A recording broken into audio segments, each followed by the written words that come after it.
L'automne de 1942 pesait lourd sur Toulouse.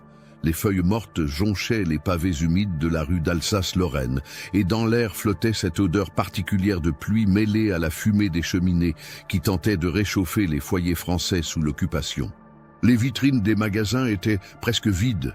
Les queues devant les boulangeries s'allongeaient chaque jour davantage, et dans les regards des passants se lisait cette fatigue profonde que seule la guerre s'est imprimée sur les visages. Au bout de la ligne de tramway numéro 12, là où la ville cède progressivement la place aux collines verdoyantes du Lauragais, s'élevait l'orphelinat de Santa Eulalia. Le bâtiment principal, construit au début du siècle dans ce style néo-gothique si cher aux institutions religieuses, dominait un terrain de 5 hectares entouré de hauts murs de pierre.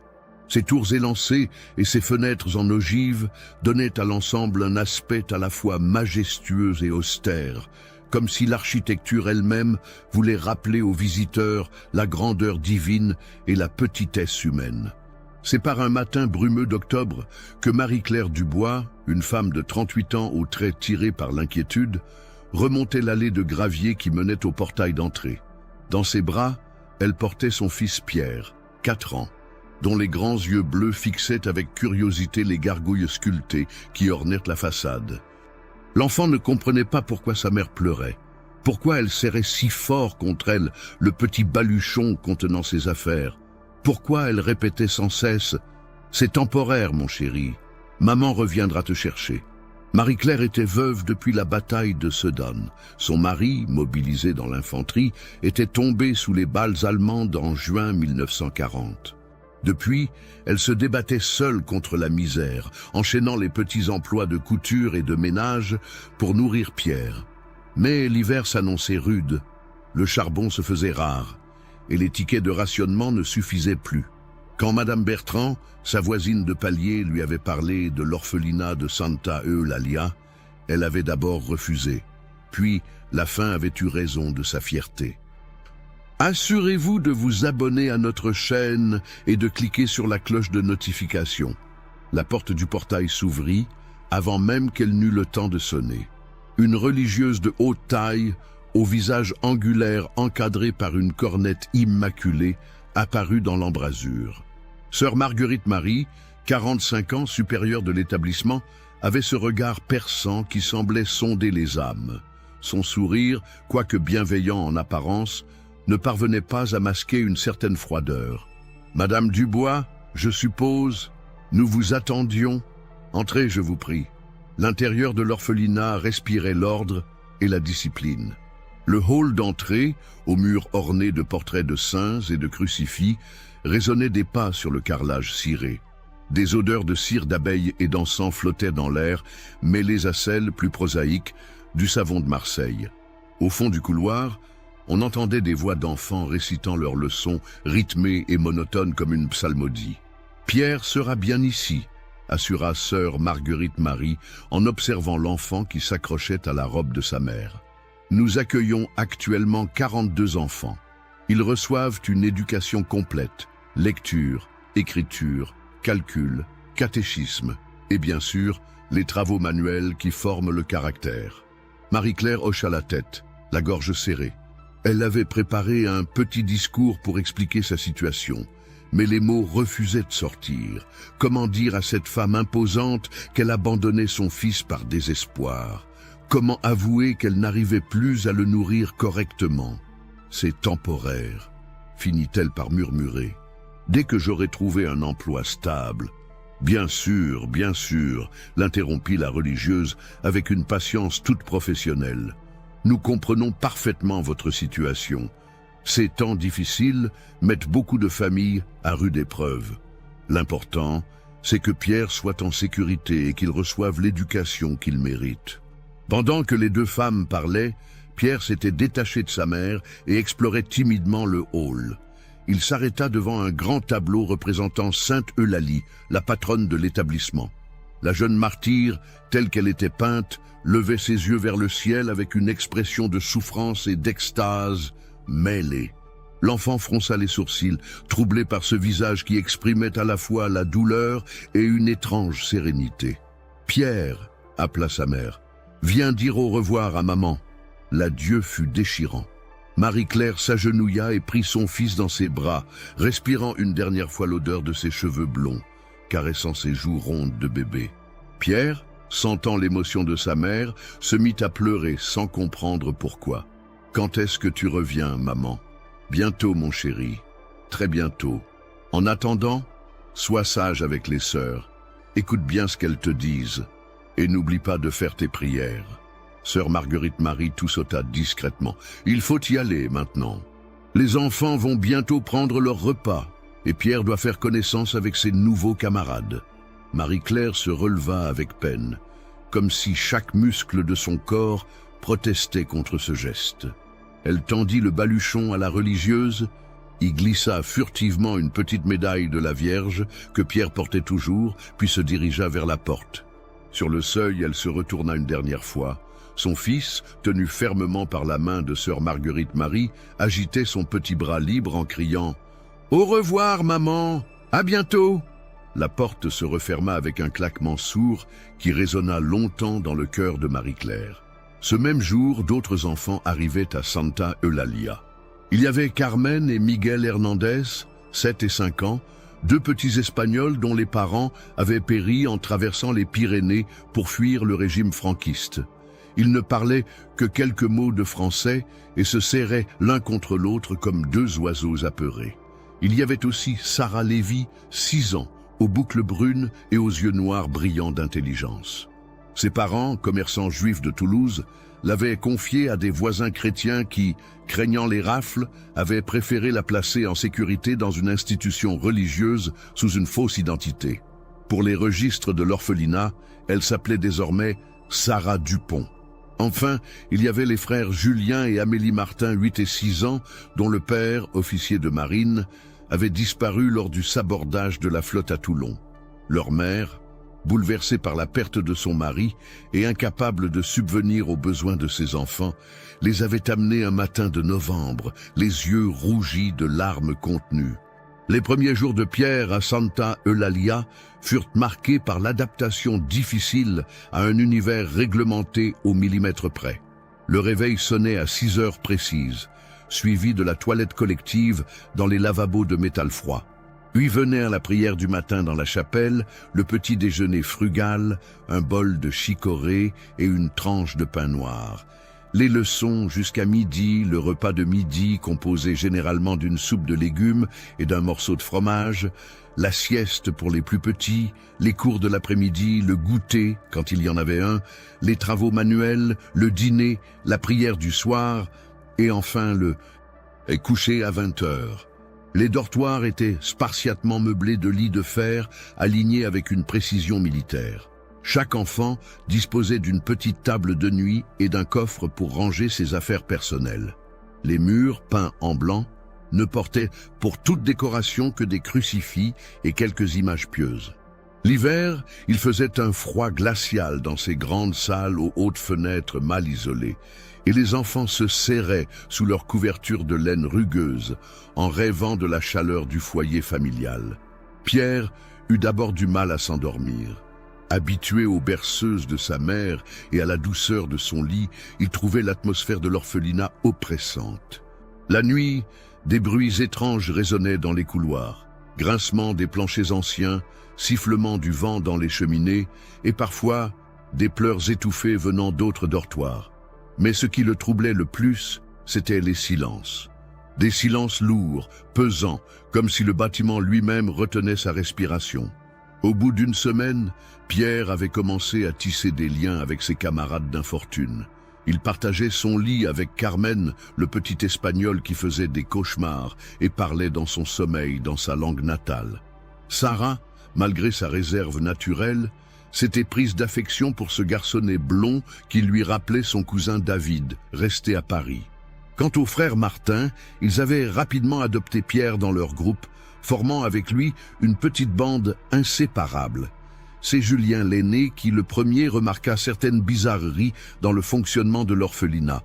Il y avait par exemple cette aile ouest du bâtiment où les enfants n'avaient jamais le droit d'aller. Sœur Marguerite Marie prétextait des travaux de rénovation, mais Julien avait observé que personne ne s'y rendait jamais, pas même les ouvriers. Il y avait aussi ces longues conversations chuchotées entre les religieuses qui s'arrêtaient net dès qu'un enfant approchait.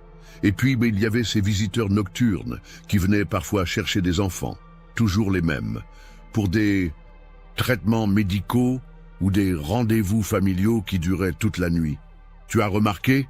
chuchota-t-il un soir à Pierre, alors que les lumières du dortoir venaient de s'éteindre. « Hier soir, ils ont encore emmené le petit Antoine.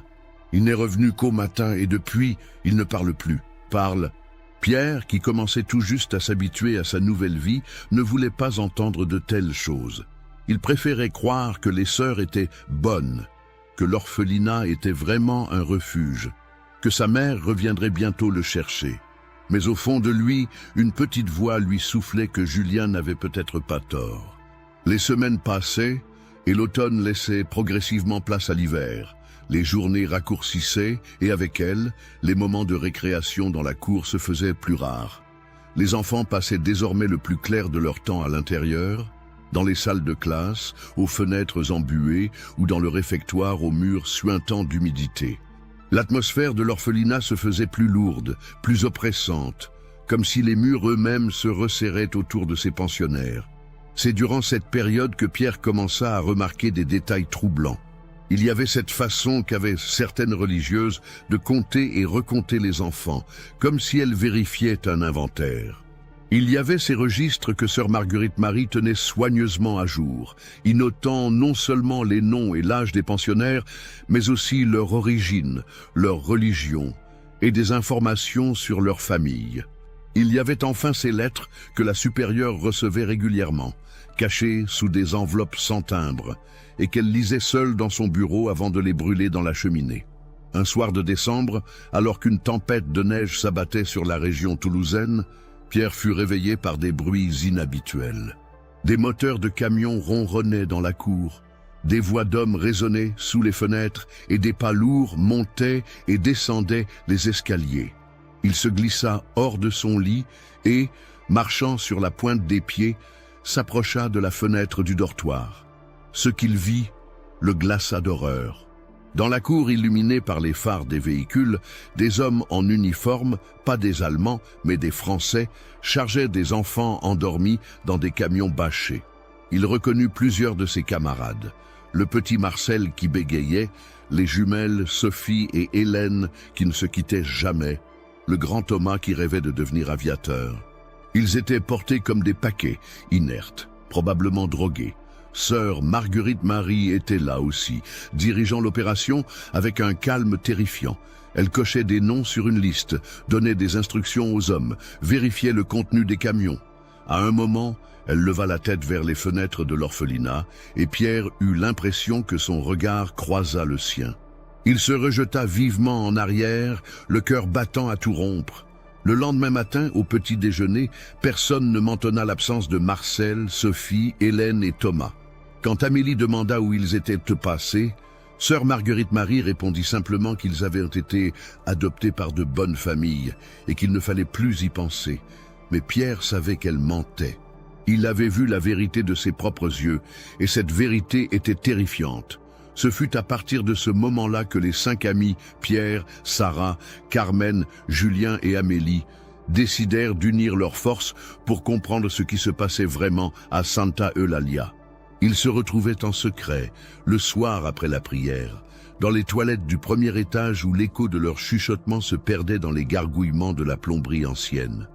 Ils partageaient leurs observations, leurs soupçons, leurs peurs. « Il faut qu'on s'échappe », chuchotait Carmen dans son français hésitant. « Moi, j'ai vu des choses terribles. »« Quelles choses ?» demandait Sarah en serrant contre elle sa petite médaille cachée. « Des enfants qui partent et ne reviennent jamais. Des cris la nuit, des hommes qui viennent chercher les plus petits. » Julien acquiesçait sombrement. « Moi aussi, j'ai entendu des choses. Et l'autre jour, j'étais caché dans le placard à balai quand sœur Marguerite-Marie a reçu une visite. Un homme élégant, avec un accent allemand. Il parlait d'argent, de quotas à remplir, de marchandises à livrer. »« Marchandises ?» s'étrangla Amélie. « Tu veux dire… » « Je veux dire qu'on n'est pas des orphelins qu'on protège, dit Julien d'une voix blanche. On est des marchandises qu'on vend. Le silence qui suivit cette révélation fut plus éloquent que tous les discours. Les 5 enfants, dans cette petite pièce carrelée, éclairée par une ampoule nue qui grésillait, venaient de comprendre qu'ils étaient en danger mortal. L'hiver de 1943 s'installa sur Toulouse avec une rigueur particulière. La neige, rare dans cette région du sud-ouest, tomba en abondance dès le mois de janvier, transformant l'orphelinat de Santa Eulalia en une forteresse blanche, isolée du monde.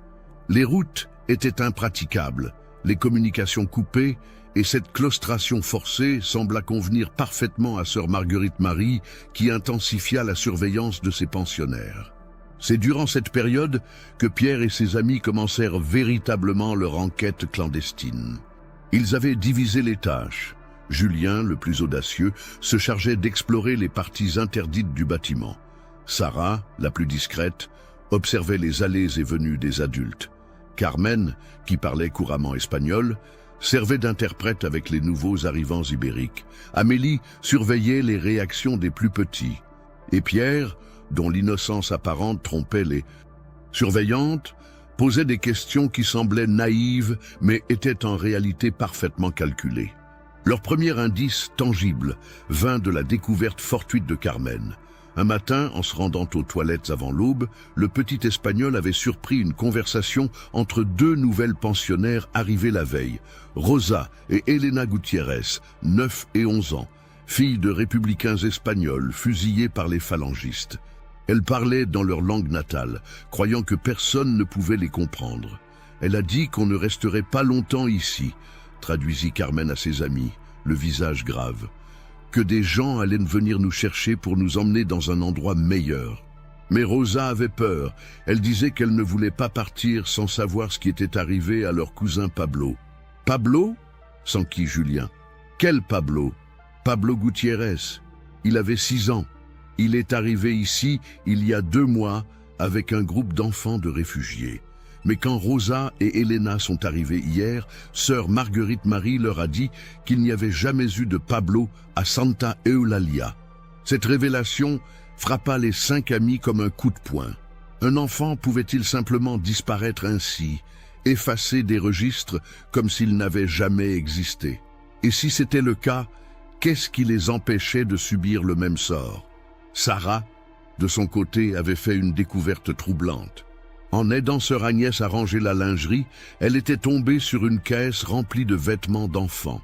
Pas des vêtements neufs ou usagés de l'orphelinat, mais des habits personnels, robes brodées, costumes du dimanche, petites chaussures vernies, tous soigneusement étiquetés avec des noms et des dates. « J'ai reconnu la veste de Marcel », chuchota-t-elle à ses amis. « Celle qu'il portait le jour où il est parti soi-disant pour être adopté. Et il y avait aussi les chaussures de Sophie, celles avec les petites boucles dorées qu'elle aimait tant. Mais pourquoi garder leurs vêtements s'ils ont été adoptés ?» s'interrogea Amélie, la voix tremblante. « Parce qu'ils n'ont pas été adoptés », répondit Julien d'un ton sinistre. « Parce qu'ils n'en avaient plus besoin là où ils sont allés. » Amélie, elle, s'était attachée à surveiller les plus petits, notamment les nouveaux arrivants, qui semblaient toujours les plus vulnérables. Elle avait remarqué un phénomène troublant. Les enfants qui posaient trop de questions ou qui semblaient trop attachés à leur identité familiale disparaissaient plus rapidement que les autres. C'était le cas de petite Lucia, une fillette italienne de 5 ans qui récitait chaque soir le nom de ses parents morts et de son village natal. Elle avait disparu au bout de 3 semaines. C'était aussi le cas de Jean-Baptiste, un garçon de 7 ans qui conservait précieusement une photo de sa famille et qui la montrait à tout le monde. Parti un matin, officiellement adopté par une famille de Lyon. Ils éliminent ceux qui ont encore des souvenirs trop précis, conclut la fillette avec une maturité terrifiante pour son âge. Comme s'ils voulaient ne garder que des enfants sans passé. Dites-nous en commentaire de quelle ville ou région vous nous suivez. Pierre, lui, utilisait son apparente naïveté pour obtenir des informations. Il avait pris l'habitude de traîner près du bureau de sœur Marguerite Marie, feignant de jouer avec ses soldats de plomb tout en tendant l'oreille. C'est ainsi qu'il avait entendu plusieurs conversations téléphoniques troublantes. La supérieure parlait souvent à voix basse avec des interlocuteurs mystérieux, utilisant un vocabulaire codé. Les anges pour désigner les enfants, les familles d'accueil pour les acheteurs et les voyages pour les transferts. Un jour de février, Pierre entendit une conversation particulièrement explicite. Sœur Marguerite Marie parlait avec quelqu'un qu'elle appelait Monsieur Dubois, un nom qui fit frémir l'enfant, car c'était aussi le sien. « Oui, nous avons exactement ce que vous cherchez, » disait-elle. 3 garçons et 2 filles, entre 4 et 8 ans. Tous orphelins officiellement, sans famille connue. Les papiers sont prêts, les dossiers effacés. Ils pourront intégrer vos familles sans laisser de traces. Le prix, 5 000 francs par tête, comme convenu? Non, aucun risque. Nous nous occupons de tout.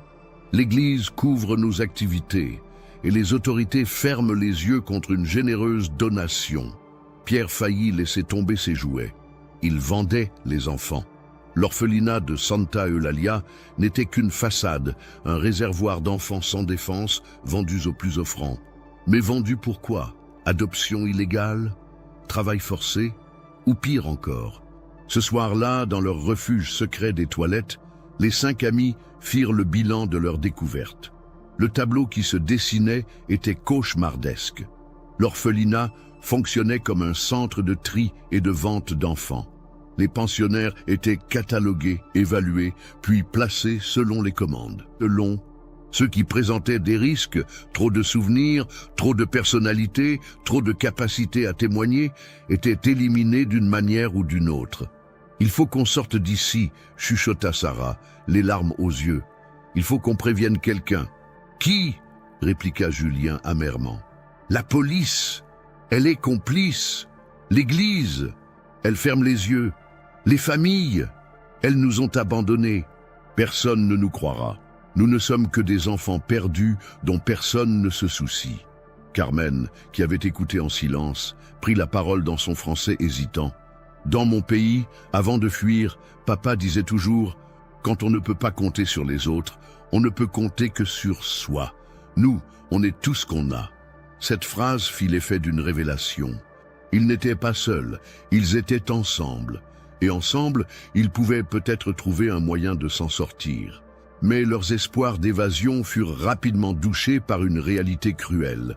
L'orphelinat était une forteresse. Les murs d'enceinte faisaient plus de 3 mètres de haut et étaient surmontés de tessons de bouteilles.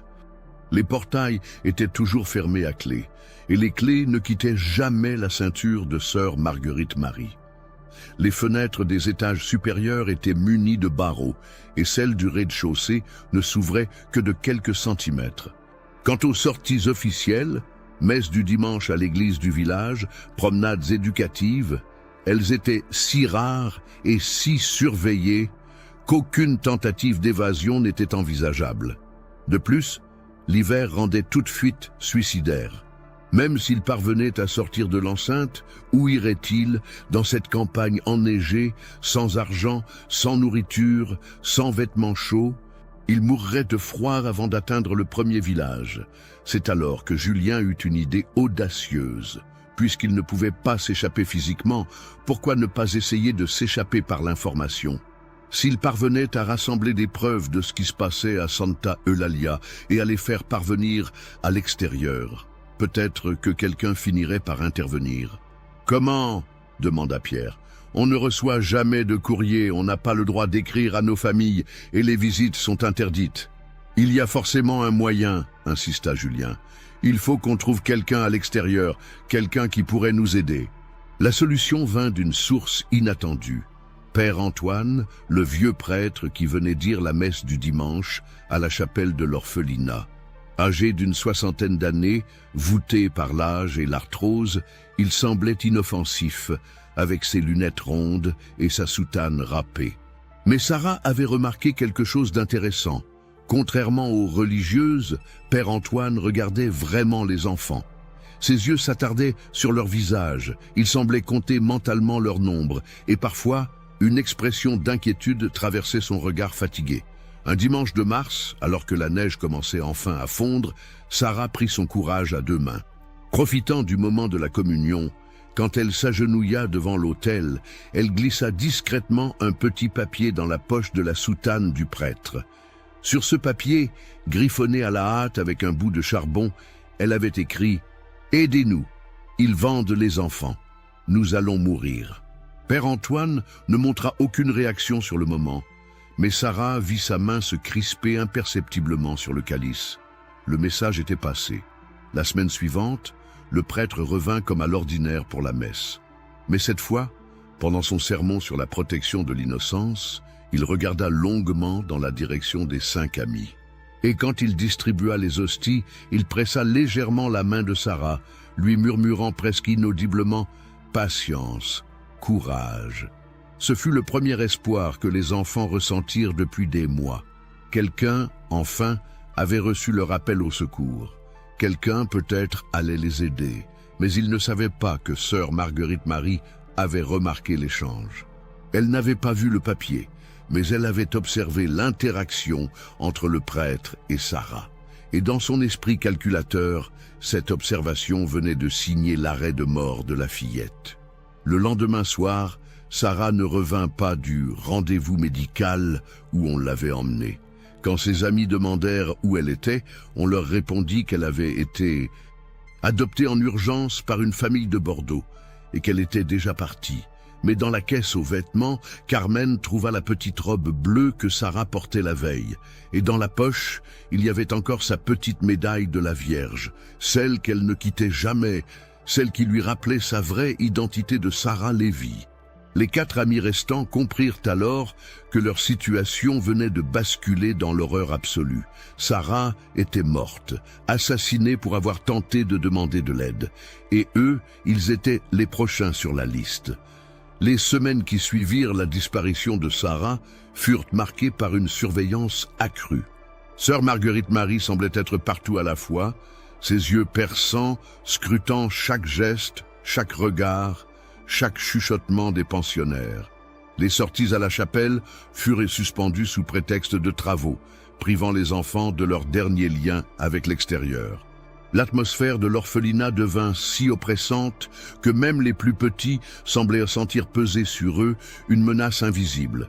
Pierre, Julien, Amélie et Carmen avaient cessé leur réunion secrète, terrifiés à l'idée d'être découverts. Ils se contentaient d'échanges furtifs pendant les repas ou les cours, communiquant par gestes et regards appuyés. Mais malgré leur prudence extrême, ils savaient que le temps leur était compté. D'autres enfants continuaient à disparaître, le petit Antonio qui ne parlait que l'italien, les jumelles Brigitte et Colette, filles d'un résistant fusillé, Jean-Luc dont les parents étaient morts dans un bombardement. C'est durant cette période de terreur que se produisit l'événement qui allait tout changer.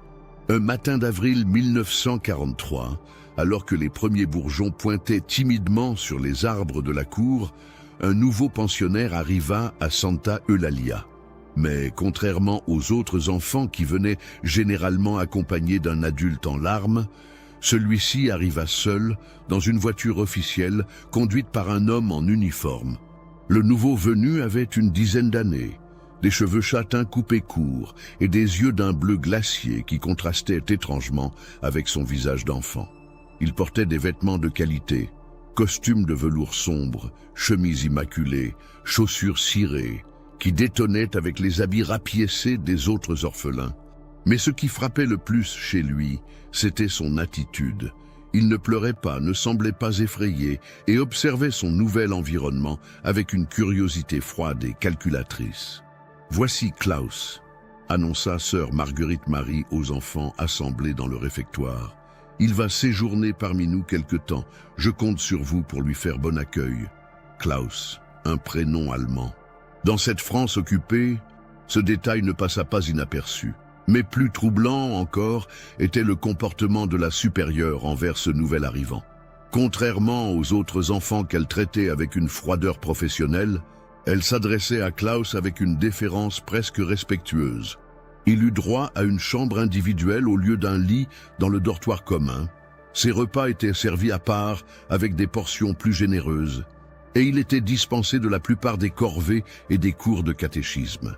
Pierre fut le premier à tenter d'approcher Klaus. « Poussé par cette curiosité naturelle de l'enfance et par l'espoir secret que ce nouveau venu pourrait peut-être les aider, il s'assit à côté de lui pendant la récréation. « Salut !» dit-il simplement. « Tu viens d'où » Klaus le regarda longuement avant de répondre, dans un français parfait mais teinté d'un léger accent. « De Berlin. Mon père travaille pour le Reich. »« Le Reich ?» balbutia Pierre, soudain mal à l'aise. « Le troisième Reich allemand » précisa Klaus avec un sourire qui n'avait rien d'enfantin. « Mon père est Oberführer SS. Il m'a envoyé ici pour que j'apprenne comment fonctionnent vos institutions françaises. » Pierre sentit le sang se glacer dans ses veines. Un enfant SS, un espion nazi déguisé en orphelin. C'était donc cela le secret de Santa Eulalia. L'orphelinat ne se contentait pas de vendre des enfants, il collaborait activement avec l'occupant allemand. « Pourquoi tu me dis ça ?» chuchota Pierre, terrifié. « Parce que bientôt, tout le monde le saura, » répondit Klaus avec cette même assurance glaciale. « Et parce que toi et tes amis, vous allez m'aider à accomplir ma mission. » Cette nuit-là, Pierre réunit ses 3 amis restants dans un coin sombre du dortoir. À voix basse, il leur rapporta sa conversation avec Klaus. Les révélations du jeune Allemand jetaient une lumière sinistre sur tous les mystères de l'orphelinat. « Maintenant je comprends tout », murmura Julien, les poings serrés. Les visites nocturnes, les camions, les enfants qui disparaissent. Ils ne les vendent pas pour l'adoption, ils les livrent aux Allemands. « Mais pourquoi faire ?» demanda Amélie, la voix étranglée par l'angoisse. Carmen, qui avait appris de ses parents les horreurs de la guerre civile espagnole, répondit d'une voix blanche. « Pour les expériences, j'ai entendu des histoires, des médecins qui utilisent les enfants comme des cobayes, qui testent sur eux des médicaments, des poisons, des maladies. »« Mon Dieu !» gémit Amélie. « Sarah, tous les autres, qu'est-ce qu'ils leur ont fait ?» Pierre serra les dents pour ne pas pleurer. « Klaus a dit qu'on allait l'aider. Ça veut dire qu'il nous garde vivants pour une raison. Peut-être qu'on a encore du temps. »« Du temps, pourquoi ?» répliqua Julien avec amertume. « Pour espérer un miracle, pour prier Sainte Eulalie. On est foutu, Pierre, complètement foutu. » Mais Pierre refusait d'abandonner. « Non, il faut qu'on trouve un moyen, il faut qu'on découvre ce qu'ils font exactement, où ils emmènent les enfants, qui sont leurs complices. Et il faut qu'on trouve un moyen de faire sortir ces informations d'ici. » « Comment ?» soupira Carmen. « Père Antoine ne reviendra plus. Les lettres sont interceptées. Personne ne nous rend visite. »« Je ne sais pas encore, » admit Pierre. « Mais on ne peut pas baisser les bras. Sinon, on trahit la mémoire de Sarah et de tous les autres. » Les jours suivants, les 4 amis tentèrent de reprendre discrètement leurs activités d'espionnage, mais la présence de Klaus compliquait tout. Le jeune Allemand semblait être partout, observant, écoutant, prenant des notes dans un petit carnet qu'il gardait toujours sur lui. Il s'était rapidement imposé comme une figure d'autorité parmi les enfants, distribuant bonbons et privilèges à ceux qui lui rapportaient les conversations de leurs camarades. Un matin, Pierre le surprit en grande conversation avec sœur Marguerite Marie dans le bureau de la supérieure. Caché derrière un pilier du couloir, il put saisir quelques bribes de leur échange. « Les prochains transferts sont prévus pour la semaine prochaine, » disait la religieuse. « Nous avons sélectionné 8 sujets particulièrement intéressants. Tous entre 6 et 10 ans, en bonne santé, sans famille connue. »« Parfait, » répondit Klaus de sa voix d'enfant, qui exprimait des pensées d'adulte. « Mon père sera satisfait. Et les spécimens pour l'expérience cassette, toujours prêts. Le docteur Mengele sera content de son échantillon français. » Pierre faillit pousser un cri d'horreur. Mengele. Il avait entendu ce nom chuchoté par les adultes, toujours avec une terreur respectueuse. Le médecin démon d'Auschwitz, celui qui torturait les enfants au nom de la science nazie. Et les 4 petits fouineurs, continua Klaus. Ceux qui posaient trop de questions avant l'arrivée, ils font partie du prochain convoi, assura sœur Marguerite Marie. Après tant de mois d'observation, ils feront d'excellents sujets d'études pour les recherches sur la résistance psychologique infantile. Pierre comprit qu'il parlait de lui et de ses amis. Ils allaient être livrés à Mengele pour servir de cobayes dans ces expériences abominables. Il fallait agir, et vite. Ce soir-là, malgré tous les risques, Les 4 amis se retrouvèrent une dernière fois dans leur refuge secret. Pierre leur rapporta ce qu'il avait entendu, et ils prirent conscience que leur situation était devenue désespérée. « On va mourir », constata Julien avec un calme terrifiant. « Dans quelques jours, on sera dans un train pour l'Allemagne, et là-bas, on ne va pas mourir », l'interrompit Pierre avec une détermination farouche. « On va se battre, et même si on n'arrive pas à s'en sortir, on va faire en sorte que la vérité éclate un jour. » « Comment ?» Pierre réfléchit intensément, puis soudain, une idée germa dans son esprit. Une idée folle, désespérée, mais qui était peut-être leur seule chance. L'aile ouest, celle où on n'a jamais le droit d'aller. Il y a forcément des preuves là-bas, des documents, des registres, peut-être même des témoins. Si on arrive à y entrer, à rassembler des preuves et à les cacher quelque part. Quelque part où? Je ne sais pas encore, mais il faut qu'on essaie. C'est notre dernière chance. Amélie, qui était restée silencieuse, prit soudain la parole. Et si on échouait? Si on se fait prendre? Pierre la regarda droit dans les yeux. Alors, au moins, on aura essayé. Et peut-être qu'un jour, quelqu'un trouvera ce qu'on aura caché. Quelqu'un qui pourra venger tous ceux qui sont morts ici. La décision était prise. Le lendemain soir, ils tentèrent de pénétrer dans l'aile ouest de l'orphelinat. Ils savaient que c'était probablement un aller sans retour, mais ils n'avaient plus le choix. L'alternative était d'attendre passivement la mort dans les laboratoires de l'horreur nazie. Cette nuit-là, aucun des 4 enfants ne trouva le sommeil. Ils pensaient à Sarah, à tous leurs camarades disparus, à leur famille qu'ils ne reverraient jamais.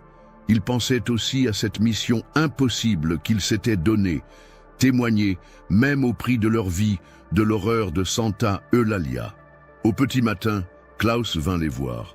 Il s'arrêta devant chacun d'eux, les observant avec ce regard froid qui leur donnait des frissons.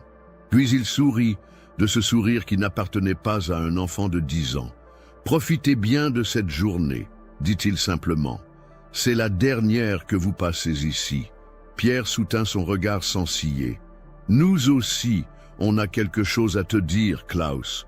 Tu peux dire à ton père et à ses amis qu'ils ne gagneront pas. Un jour, quelqu'un payera pour tout ça. » Klaus éclata de rire. « Vous êtes amusants, vous les Français. Toujours ce goût pour les grands mots et les causes perdues. Mais ne vous inquiétez pas. Là où vous allez, vous n'aurez plus besoin de rêver de justice. » Sur ces mots, il tourna les talons et s'éloigna, laissant derrière lui 4 enfants déterminés à prouver qu'il se trompait. Le crépuscule du 15 avril 1943 tombait sur l'orphelinat de Santa Eulalia avec une lenteur inhabituelle, comme si le temps lui-même hésitait à laisser place à cette nuit qui serait décisive. Dans le réfectoire, aux murs suintants d'humidité, les pensionnaires prenaient leur dernier repas sous l'œil vigilant des religieuses. L'atmosphère était plus tendue que jamais. Sœur Marguerite-Marie allait et venait entre les tables, vérifiant que chaque enfant avait bien terminé sa soupe aux légumes et son quignon de pain noir. Pierre observait discrètement ses 3 amis restants. Julien, assis à la table voisine, fixait obstinément son bol vide, les mâchoires crispées par la détermination. Amélie, près de la fenêtre, contemplait les derniers rayons du soleil qui doraient les murs d'enceinte, comme si elle voulait graver dans sa mémoire cette image de liberté qu'elle ne reverrait peut-être jamais. Carmen, le plus jeune du groupe, tripotait nerveusement sa cuillère en métal, ses yeux noirs brillant d'une résolution qui n'appartenait pas à un enfant de son âge. Le plan qu'ils avaient élaboré était simple dans sa conception, mais terriblement risqué dans son exécution.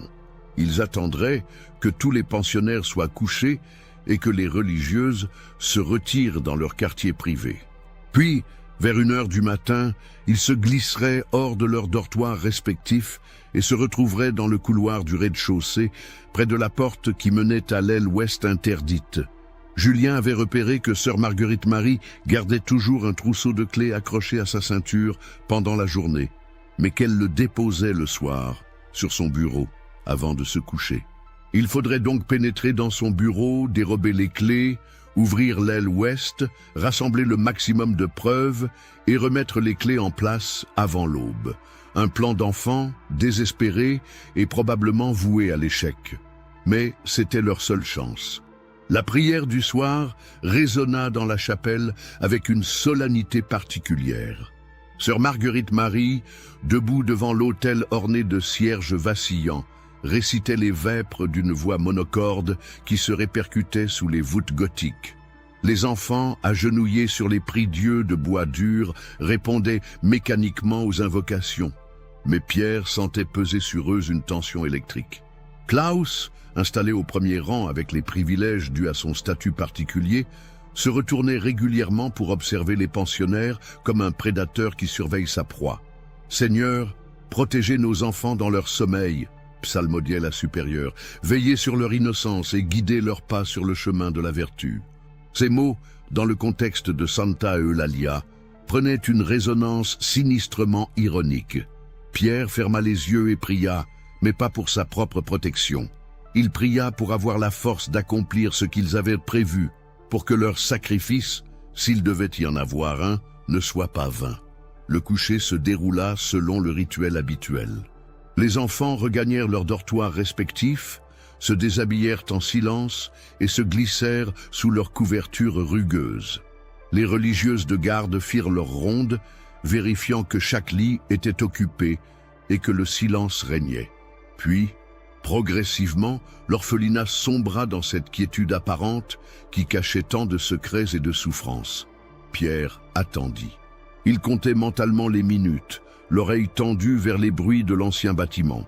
Grincement des poutres, sifflement du vent dans les cheminées, respiration profonde de ses camarades de dortoir. À ses côtés, le petit Henri, 6 ans, gémissait dans son sommeil, appelant sa mère dans des rêves que la réalité transformait en cauchemar.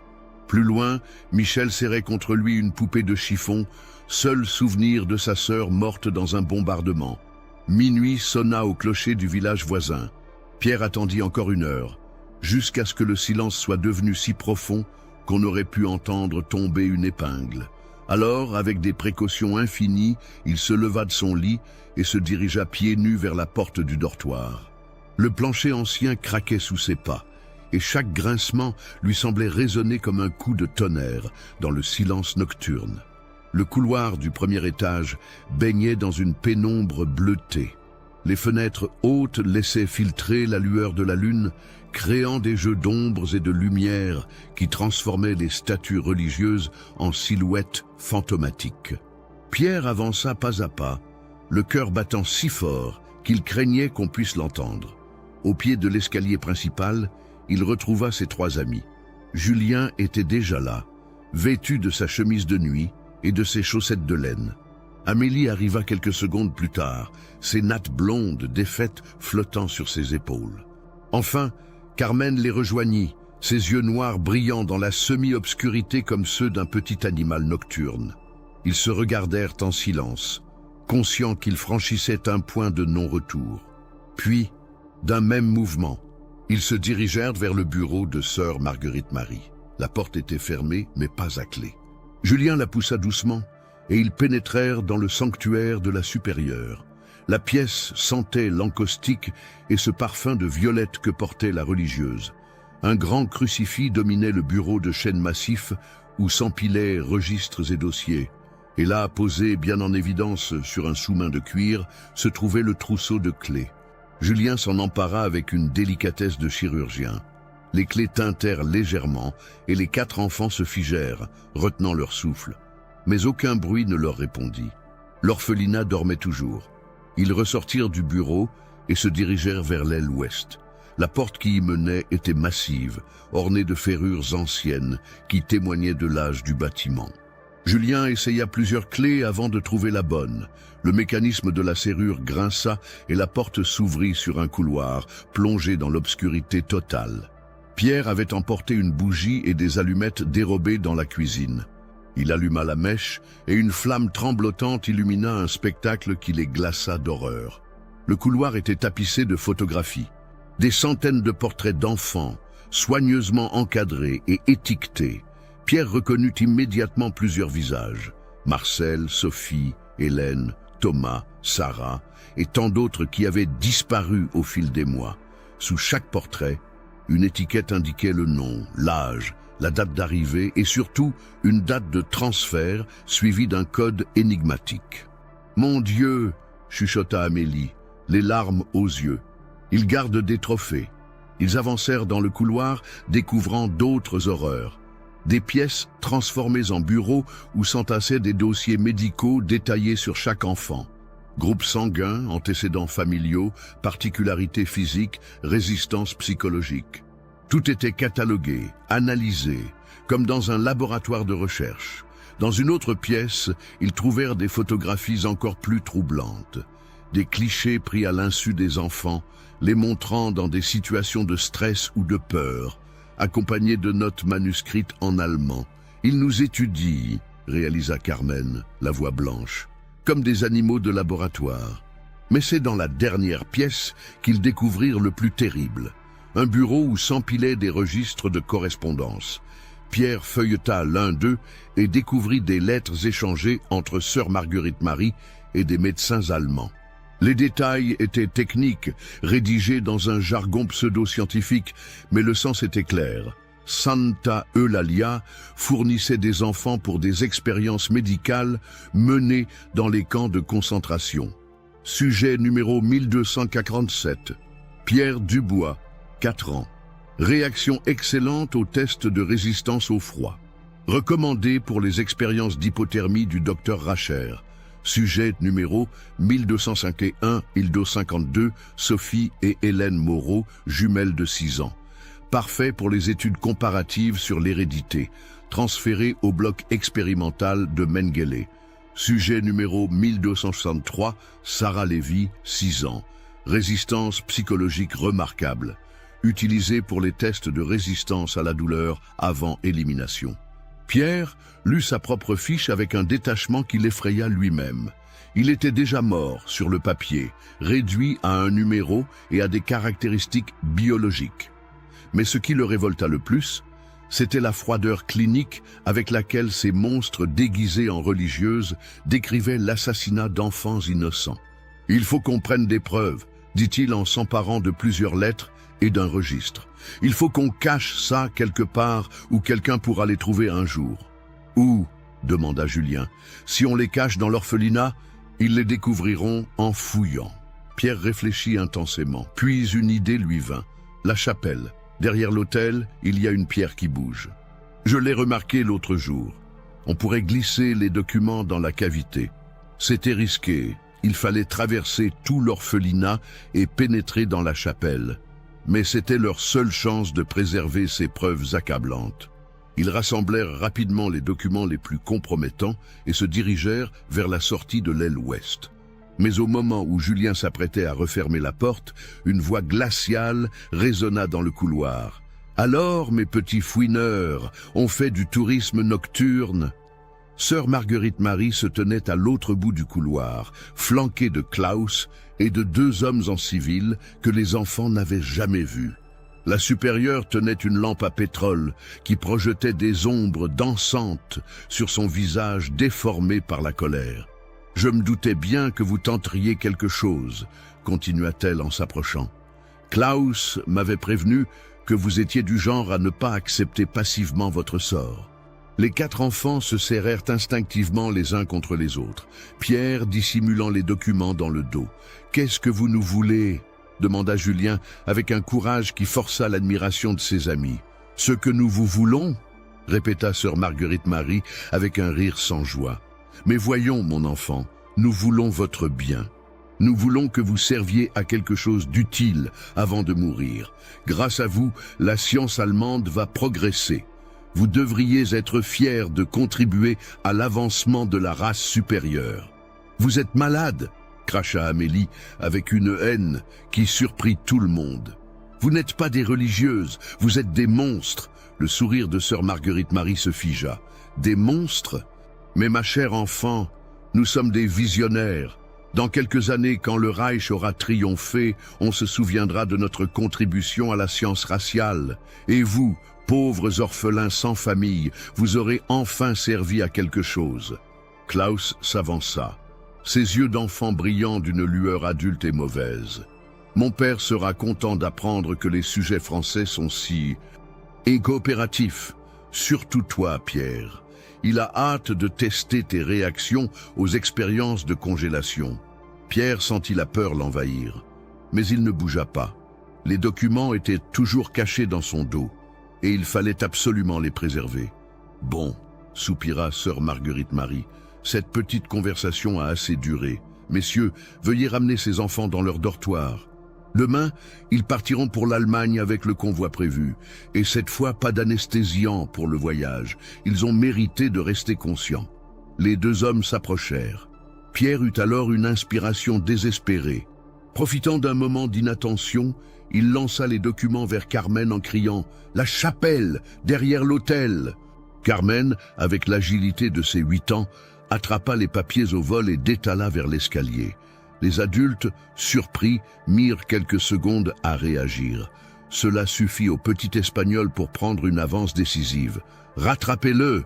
hurla sœur Marguerite Marie. Mais Carmen connaissait l'orphelinat comme sa poche. Il se faufila dans l'obscurité, dévala l'escalier, courut dans les couloirs et atteignit la chapelle avant ses poursuivants.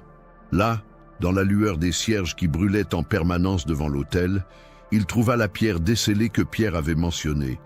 Avec ses petites mains, il creusa rapidement une cachette et y glissa les documents compromettants.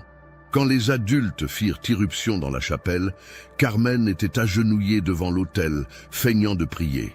Les papiers avaient disparu. « Où sont-ils » gronda un des hommes en l'empoignant par les épaules. « Quoi » répondit Carmen avec une innocence parfaite. « Je ne sais pas de quoi vous parlez. Je suis venu prier pour mes amis. » Ils fouillèrent la chapelle de fond en comble, mais ne trouvèrent rien. Les documents étaient bien cachés et Carmen, malgré les menaces et les coups, refusa de révéler leur emplacement. Au petit matin, les 4 amis furent jetés dans une cave humide en attendant leur départ. Ils avaient échoué dans leur tentative d'évasion, mais ils avaient réussi l'essentiel, préserver les preuves de l'horreur de Santa Eulalia. Dans quelques heures, ils seraient dans un train pour l'Allemagne et les laboratoires de la mort. Mais leur sacrifice n'aurait pas été vain. Un jour, quelqu'un découvrirait les documents cachés derrière l'autel et la vérité éclaterait enfin. En attendant, ils se serraient les uns contre les autres dans cette cave glacée. 4 enfants qui avaient découvert le mal absolu et qui avaient trouvé la force de lui résister. Partagez cette vidéo avec quelqu'un qui aime les mystères sombres. L'aube du 16 avril 1943 se leva sur l'orphelinat de Santa Eulalia avec une pâleur maladive, comme si le ciel lui-même portait le deuil des innocents. Dans la cave humide où ils avaient passé leurs dernières heures de liberté, Pierre, Julien, Amélie et Carmen entendaient au-dessus de leur tête l'agitation inhabituelle qui régnait dans l'établissement. Des pas lourds résonnaient sur les dalles, des voix d'hommes donnaient des ordres en allemand, et le grondement d'un moteur de camion militaire troublait le silence matinal. Vers 8 heures, la porte de leur geôle s'ouvrit brutalement. Sœur Marguerite Marie apparut, flanquée de 2 soldats allemands en uniforme. Son visage, d'ordinaire impassible, trahissait une nervosité inhabituelle. Elle tenait à la main une liste dactylographiée qu'elle consultait régulièrement, comme pour se rassurer. « Debout !» ordonna-t-elle d'une voix sèche. « Le transport vous attend. » Les 4 enfants se levèrent avec peine, leurs membres engourdis par le froid et l'humidité de la cave. Pierre observa attentivement le comportement de la supérieure. Quelque chose avait changé depuis la nuit dernière. Sœur Marguerite Marie, d'ordinaire si sûre d'elle, semblait agitée, presque fébrile. « Où nous emmenez-vous » demanda courageusement Julien. « Là où vous serez utile » répondit évasivement la religieuse. « Maintenant, silence et suivez-nous. » Ils furent escortés hors de la cave et conduits dans la cour principale de l'orphelinat. Le spectacle qui les attendait confirma leur pire crainte. Un camion militaire allemand était garé près du portail, sa bâche verte rabattue révélant un espace cargo aménagé pour le transport de prisonniers. D'autres enfants étaient déjà entassés à l'intérieur, des visages pâles et terrorisés que Pierre reconnut pour la plupart. Il y avait là Antoine, le petit qui ne parlait plus depuis sa première visite médicale, les jumeaux Paul et Jacques dont les parents avaient été déportés, et une dizaine d'autres pensionnaires âgés de 4 à 10 ans. Klaus se tenait près du camion. vêtu non plus de ses habits d'orphelin, mais d'un uniforme de jeunesse hitlérienne, parfaitement ajusté. Il regardait l'embarquement avec cette satisfaction froide qui caractérisait son comportement depuis son arrivée. Quand Pierre croisa son regard, le jeune nazi lui adressa un sourire qui glaça le sang de l'enfant français. « Au revoir, Pierre », dit-il d'une voix mielleuse. « J'espère que tu apprécieras ton voyage. Mon père m'a dit que le docteur Mengele avait préparé des expériences spécialement pour toi. » Pierre ne répondit pas, mais son silence était plus éloquent que toutes les protestations. Il monta dans le camion avec ses amis, s'installant sur les bancs de bois brut qui longeaient les parois métalliques. L'air confiné sentait la peur et le désespoir. C'est à ce moment-là qu'un événement inattendu se produisit. Une voiture de la gendarmerie française remonta l'allée de gravier à vive allure, suivie de près par 2 autres véhicules officiels. Les portières claquèrent et des hommes en uniforme français en descendirent, menés par un officier supérieur au galon doré. Sœur Marguerite Marie blêmit. Klaus, lui, semblait parfaitement serein, comme s'il s'attendait à cette visite. Capitaine Moreau, brigade criminelle de Toulouse, se présenta l'officier en s'approchant du groupe. Nous avons reçu des informations troublantes concernant cet établissement. J'aimerais examiner vos registres et m'entretenir avec quelques pensionnaires. Capitaine, balbutia la supérieure, il doit y avoir une erreur. Nous sommes une institution religieuse, reconnue par les autorités. Nos activités sont parfaitement légales et... Justement, l'interrompit Moreau. Nous aimerions en avoir confirmation. Vous n'y voyez pas d'inconvénient, j'espère. Pierre observait la scène avec un mélange d'espoir et d'incrédulité. Était-ce possible que quelqu'un soit enfin venu à leur secours? Mais qui avait pu alerter les autorités? Sa réponse lui vint quand il aperçut, derrière les gendarmes, une silhouette familière. Père Antoine, le vieux prêtre qui disait la messe du dimanche, se tenait légèrement en retrait, ses yeux fatigués, fixés sur le camion plein d'enfants. Pierre comprit alors que le message de Sarah avait finalement porté ses fruits. Le prêtre avait mis du temps à agir, peut-être par prudence ou par peur, mais il était finalement intervenu. « Je crains que ce ne soit impossible », déclara soudain Klaus en s'avançant. « Ces enfants sont sous la protection du Reich allemand. Ils font l'objet d'un transfert officiel vers l'Allemagne dans le cadre des accords de collaboration. » Le capitaine Moreau se tourna vers lui, surpris d'entendre un enfant s'exprimer avec une telle autorité. « Et vous êtes ?»« Klaus Heinrich von Stauffen, fils de l'Oberführer SS Heinrich von Stauffen, attaché au gouvernement militaire de Toulouse, » répondit le garçon en claquant des talons avec une précision toute militaire. « J'ai ordre de superviser ce transfert au nom de mon père. » Moreau échangea un regard préoccupé avec ses hommes.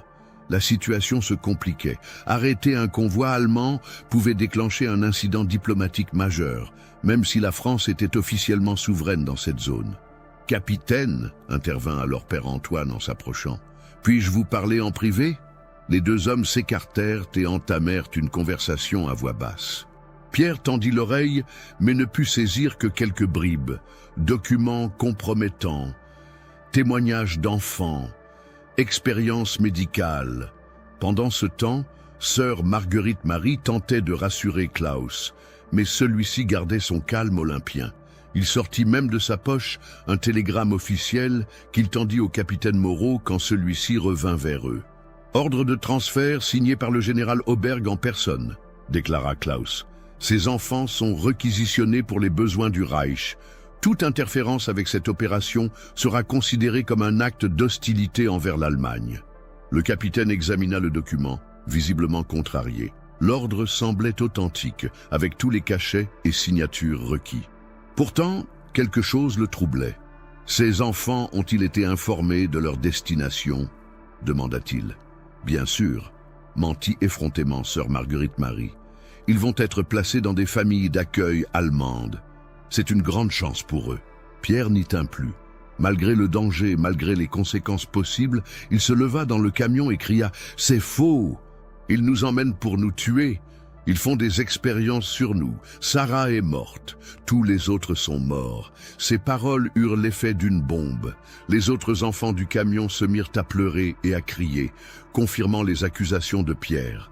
Amélie, Julien et Carmen se joignirent à lui, racontant dans le désordre tout ce qu'ils avaient découvert. Les documents, les photos, les registres médicaux. Klaus pâlit pour la première fois depuis son arrivée. Il se tourna vers sœur Marguerite Marie avec un regard assassin. « Vous m'aviez dit qu'ils étaient dociles » siffla-t-il entre ses dents. « Ils le sont d'habitude » balbutia la religieuse complètement décomposée. Le capitaine Moreau s'approcha du camion et s'adressa directement à Pierre. « Fiston, qu'est-ce que tu essaies de me dire ?»« Ils nous vendent aux Allemands pour des expériences médicales » expliqua Pierre d'une traite. « On a vu les documents. Ils correspondent avec des médecins des camps de concentration. Sarah a essayé de vous prévenir par Père Antoine, et ils l'ont tué. Nos amis disparaissent un par un, et on nous dit qu'ils sont adoptés, mais c'est faux. Ces enfants délirent, intervint Klaus avec un sourire condescendant.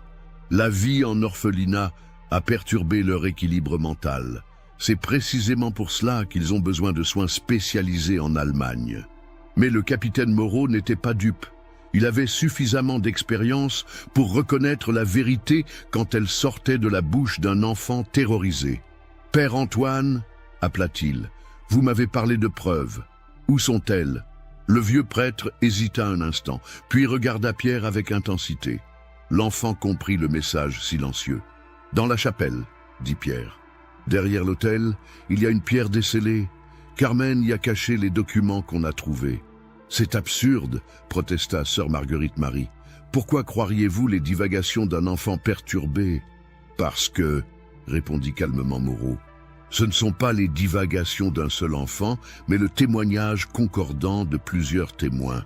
Et parce que Père Antoine m'a déjà fait part de ses soupçons. » Il se tourna vers ses hommes. « Fouillons cette chapelle et vérifiez tous les registres de l'établissement. » Klaus comprit que la situation lui échappait. Son masque d'enfant sage tomba définitivement, révélant le visage dur et calculateur d'un adulte en miniature. « Vous faites une grave erreur, capitaine, » dit-il d'une voix qui n'avait plus rien d'enfantin. « Mon père ne laissera pas passer cet affront.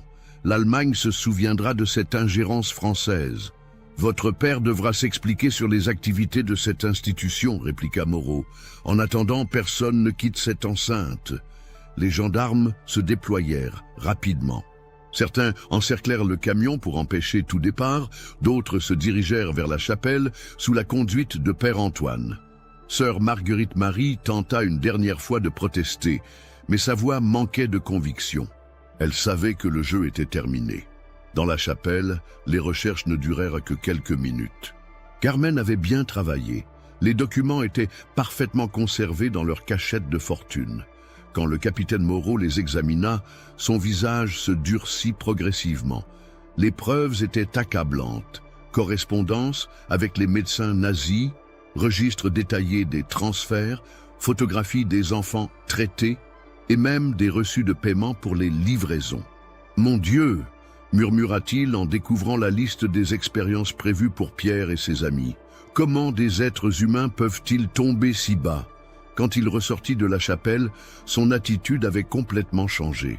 Il se dirigea droit vers Klaus et sœur Marguerite Marie, les documents à la main. « Sœur Marguerite Marie Dubois, Klaus Heinrich von Stoffen, vous êtes en état d'arrestation pour trafic d'enfants, complicité de crimes de guerre et haute trahison, déclara-t-il d'une voix forte. « Messieurs, emmenez-les !»